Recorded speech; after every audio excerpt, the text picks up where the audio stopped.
Monggo. Assalamualaikum warahmatullahi wabarakatuh. Selamat pagi, siang, sekalian. Salam sejahtera buat kita semuanya. Bapak Ibu, seperti kegiatan-kegiatan kita sebelumnya, kita setiap bulan ada pertemuan Polanis. Bagaimana pertemuan ini bisa saling berinteraksi dan bisa sharing, ketemu, ya, pengalaman masing-masing. Sambil itu juga kita ada pemeriksaan untuk grup ini, ada pemeriksaan gula darah yang tadi sudah dilakukan. Nah, kalau kegiatan-kegiatan aktivitas yang lain ada senam, dan juga salah satunya saat ini ada sedikit untuk kita berbagi ilmu di saya. Mungkin ini sekitar 1 jam ke depan, saya akan menyampaikan beberapa hal. Seperti yang sebelum-sebelumnya kita sudah banyak belajar tentang masalah-masalah tentang diabetes. Nah, nanti kita akan nanti kita masalah gizi, kita masalah bagaimana perjalanan penyakit gula. Untuk penyakit gula sudah apa nih Bapak Ibu semuanya? Kita sudah menyampaikan beberapa kali, dan kali ini kita akan coba tentang aktivitas fisik. Jadi nanti terus kita melakukan kegiatan-kegiatan atau aktivitas fisik yang pas untuk para penderita DM. Kita 1 jam ke depan, ya. Siap, ya, Bapak Ibu? Ya, tetap semangat. Setuju, selalu semangat. Iya, ya.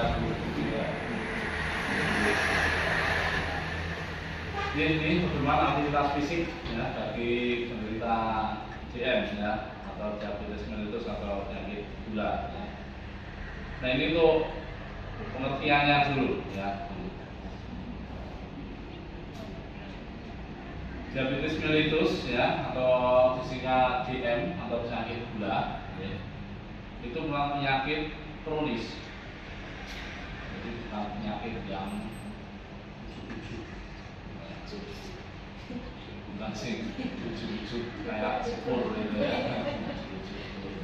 Tapi nomor satu penyakit kronis, artinya apa? Langsungnya lama, progresnya lama. Untuk kemudian menjadi sakit gula itu ada proses yang lama. Jadi bukan sekarang tidak punya sakit gula terus besok langsung kena, tidak seperti itu. Jadi semuanya ada prosesnya, proses tahapan yang langsung. Beda kalau dengan penyakit infeksi. Nah, kalau penyakit infeksi itu penyakit akut, ya, jadi penyakit akut itu lawannya penyakit kronis, artinya bisa datang secara tiba-tiba. Contohnya penyakit yang akut, infeksi saluran masyarakat atau mungkin yang orang bergerak flu atau pilek, itu akut. Saat ini saya virus sore-sore atau malam-malam tiba-tiba panas tinggi, namanya penyakit. Terus nanti, ya, jadi diabetes itu memang satu penyakit yang kronis yang ditandai dengan tandanya penyakit gula itu apa?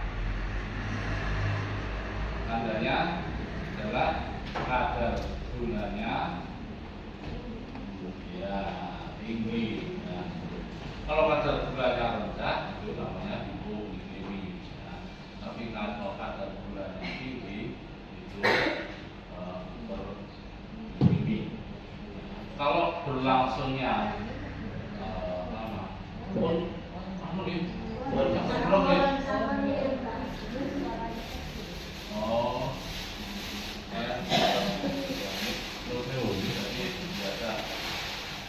biasa pakai halus. Ya. Permintaan panitia. Ya, jadi kata ya, diabetes itu merupakan satu penyakit kronis. Artinya apa? Artinya penyakit ini berlangsungnya secara perlahan dan dalam waktu yang lama. Lawannya penyakit kronis adalah akut. Ya, akut artinya menyerangnya dalam waktu yang singkat. Jadi contohnya tadi ya, penyakit akut, batuk pilek, ya, flu itu penyakit yang akut. Nah, tanda utama dari penyakit gula adalah yang namanya penyakit gula. Ya, karena adanya yang gulanya tinggi kan gitu ya. Jadi kalau gulanya tinggi, ya, dan dalam berlangsung sudah cukup lama, nah itu kemudian bisa disebut penyakit gula. Tentunya dengan ada tambahan pemeriksaan lanjutan, ya.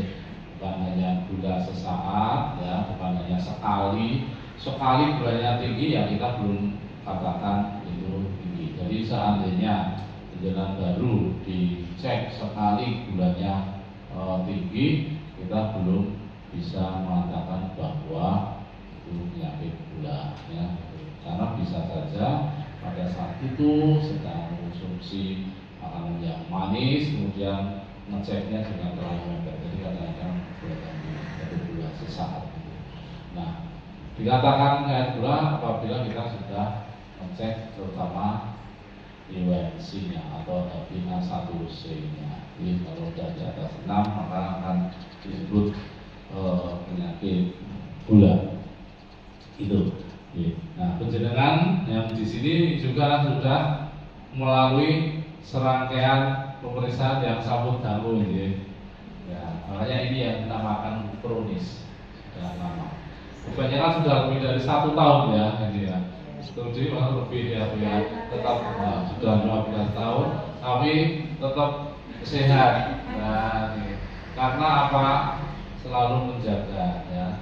Obat tidak pernah lupa, selalu dijaga, ya, sehingga kualitas hidupnya menjadi tetap baik. Nah, ini yang nanti diharapkan seperti itu, ya, karena penyakit gula ini hampir tidak bisa kembali lagi ke normal, hampir ya. Jadi masih tetap ada peluang bisa balik lagi, ya, karena yang sempurna itu hanya dari Tuhan saja, ya. Jadi tetap ada apapun penyakitnya, ya, tidak ada yang 100% tidak bisa, ya, gitu, ya. Karena tetap ada bagian-bagian Tuhan ketika mau menyembuhkan, ya, Tuhan tidak berkurangan jalan, ya. Tapi secara medis, mari ketika kita sudah diagnosa sakit gula, nah, satu hal yang paling penting apa? Menjaga kualitas hidup. Sehingga ketika kita atau dia kena penyakit gula, kualitas hidupnya tetap bagus, tidak kemudian berkembang menjadi memburuk. Nah, itu yang tidak kita harapkan. Makanya ada banyak cara bagaimana agar tetap bisa menjaga kualitas hidup, ya. Nah, salah satunya ada program Polaris, ada pengobatan, ada aktivitas fisik, belajar tentang pola makan yang benar. Nah, ini semuanya bertujuan untuk menjaga agar kualitas hidup kita itu tetap baik. Meskipun wis kadung ternak, wis kadung kenging gendis yang inggil ya. Bapak Ibu, ini saya mungkin lebih banyak akan bahasa Indonesia karena ini harus diupload nanti biar semua yang pemirsa bisa tahu soal bahasanya. Mungkin mulai di bahasa Jawi terus ternyata nanti dari Jakarta sana nanti bukan ngerti maksudnya. Tapi tidak apa-apa, ini diselang-seling mawon di Bapak Ibu semuanya. Nah, kemudian kita lanjutkan, ya, itu tadi ya, diabetes mellitus, ya, itu atau penyakit gula itu sekali lagi penyakit yang terjadinya secara kronis, ya, berlangsungnya lama dan tidak ujuk-ujuk tadi, ya, ditandai yang utama adalah gula darah yang tinggi, ya, itu.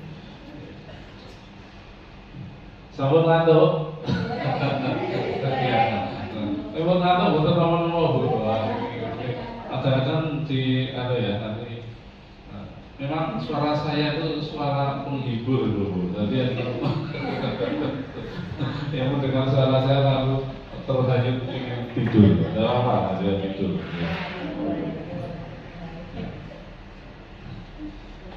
Nah, yang ini terjadi ketika apa? Ketika pankreas tidak dapat memproduksi insulin yang cukup untuk mengontrol kadar gula darah. Ini sebenarnya perampas juga, ya. Jadi ini bukan hanya faktor pankreas, ya. Gitu. Nah, itu. Jadi nanti kalau di dalam gula nanti ada ya gula ada dua, yaitu yang gula atau DM tipe 1 dan juga ada DM tipe 2. Jadi kalau bukan pada pankreas biasanya lebih banyak pada tipe 1-nya. Nah, kemudian kalau kita bicara tentang gula ini sebenarnya mekanismenya bukan hanya pada kekurangan insulin, tetapi bisa juga karena transport insulinnya yang terganggu. Bisa juga karena di sel targetnya, reseptornya yang terganggu. Jadi sakit mawon ya itu terjadinya itu. Satu kan bisa karena kekurangan insulin. Insulin itu apa? Ibu-ibu, ayo ada yang masih ingat? Betul ya? Ya. Insulin menika nama hormon yang dihasilkan oleh kelenjar atau organ, ya. Biar gampang mawon ya saya nanti. Jadi ada organ sing jenenge pankreas. Jadi ten jero awak niki ada banyak organ, nggih. Enten paru-paru, enten jantung, enten liver, enten limfa, ya. Enten otot, enten usus, enten ginjal, ya. Di dalam tubuh kita ada banyak nih. Nah, salah satunya wonten organ sing naminipun pankreas. Tentu otak iki, ya. Jadi enten jenenge pankreas. Pankreas menika merupakan satu organ yang salah satu atau mungkin yang lebih utama ya ini itu untuk menghasilkan hormon yang namanya insulin. Nah, nanti ada hormon yang lain juga ya, itu yang dihasilkan oleh pankreas. Tapi kita mau belajar tentang ini aja. Ya, insulin. Insulin itu tadi dihasilkan oleh kelenjar pankreas. atau tepatnya nanti di sel